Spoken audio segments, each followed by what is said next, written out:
Next topic है applications on Heron's formula in finding area of quadrilateral कि Heron's formula का use करके किसी क्वाड्रिलेटरल का एरिया फाइंड करेंगे। एक्सरसाइज 7.2 में क्वेश्चन नंबर फर्स्ट है area of quadrilateral A B C D, जिसमें ए बी है 8 centimetre, B C 6 centimetre, C D 12 centimetre, D 9 centimetre, A C 11 centimetre. जो क्वाड्रिलेटरल है उसकी कुछ साइड्स और एक डायगोनल दे रखा है, चारों साइडें हो गई और एक डायगोनल, उनकी लेंथ दे रखी है। अब हमें निकालना है area of A B C D. अब ये ए बी सी डी जो आपका क्वाड्रिलेटरल है इसके साइड्स के मेजरमेंट दे रखे हैं, और जो एक डायगोनल है ए सी वो दे रखा है 11 सेंटीमीटर। इस पूरे क्वाड्रिलेटरल का एरिया निकालना है। अब जो डायगोनल ए सी है इस क्वाड्रिलेटरल को दो ट्राइंगल में डिवाइड करता है, कौन कौन सी, ए बी सी और ए सी डी। तो जो क्वाड्रिलेटरल है ए बी सी डी, इसका एरिया किस किस से मिलकर बना है, ट्राइंगल ए बी सी के एरिया से और plus triangle A C D के एरिया से। तो क्या लिखेंगे, area of quadrilateral A B C D is equal to area of triangle A B C plus area of triangle A C D. भाई ये पूरी क्वाड्रिलेटरल है, जो इसका एरिया है इन दोनों ट्राइंगल के एरिया के सम के इक्वल है। अब जो ए बी सी ट्राइंगल है इसका जो हम एरिया निकालेंगे हीरोन से निकालेंगे, तीनों साइडें दे रखी हैं। जो ए सी डी है इसकी भी तीनों साइडें दे रखी, तो हीरोन से इसका एरिया निकालेंगे और दोनों का जो सम कर देंगे वो आ जाएगा area of quadrilateral A B C D. Question number second है find the area of the polygon A B C D E A. इस तरीके से आपको कोई पॉलीगन दे रखा है जिसका नाम क्या है, A B C D E A. Polygon क्या होता है कि 3 और more than 3 sided closed figure, 3 और मोर देन 3 साइड, कोई भी क्लोज फिगर होता है जिसमें या तो 3 साइड है 3 से ज़्यादा, तो उस फिगर को हम क्या कहते हैं, पॉलीगन कहते हैं।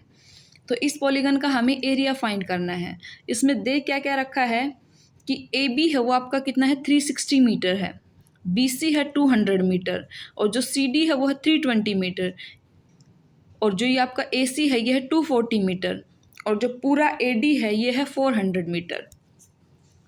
ये जो आपकी साइडें हैं इनकी लेंथ दे रखी है, और इस पूरे का एरिया पूछा पॉलीगन का। तो इस पूरे पॉलीगन का एरिया हम कैसे निकालेंगे, देखो एक तो ट्रायंगल आपके पास है ए बी सी, इसका एरिया निकालेंगे क्योंकि इसकी तीनों साइडें दे रखी हैं। फिर दूसरा किसका निकालेंगे, ए सी डी, कौन सी ट्रायंगल है, ए सी डी, क्योंकि इसकी भी देखो तीनों साइडें हैं, ए सी भी दे रखी है, सी डी दे रखी है, और एक पूरा ए डी दे रखा है। तो जो ये आपका पॉलीगन है A B C D E ए, इसका एरिया क्या होगा, area of triangle A B C plus area of triangle A C D. दोनों का हीरोन से निकाल लेंगे और उन दोनों का क्या कर देंगे, सम, तो ये आ जाएगा इस पॉलीगन का एरिया। क्वेश्चन नंबर थर्ड है कि आपके पास कोई आइसोसेल ट्रायंगल है जिसका एरिया दे रखा है 5√11/4 सेंटीमीटर स्क्वायर, और जो उसका पेरीमीटर वो है 11 सेंटीमीटर। अब जब ये आइसोसेल ट्रायंगल है तो इसकी दो साइडें इक्वल, और उसकी लेंथ को लिया है हमने x सेंटीमीटर।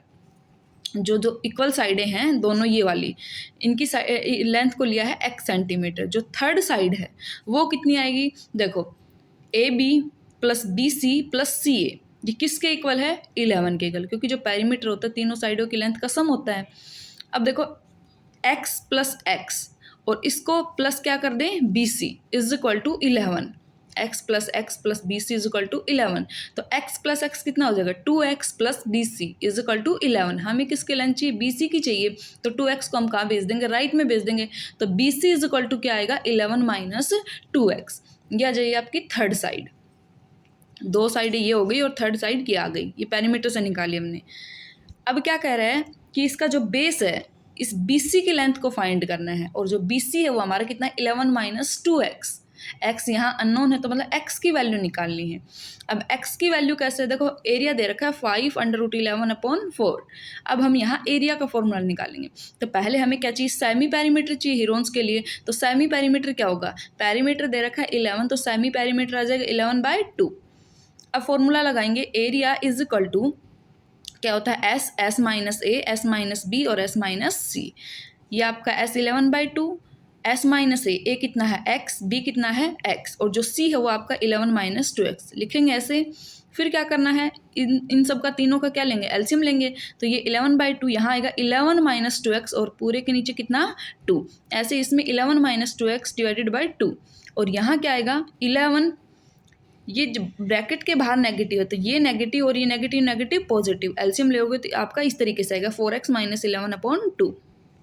एरिया आपको दे रखा है 5√11/4।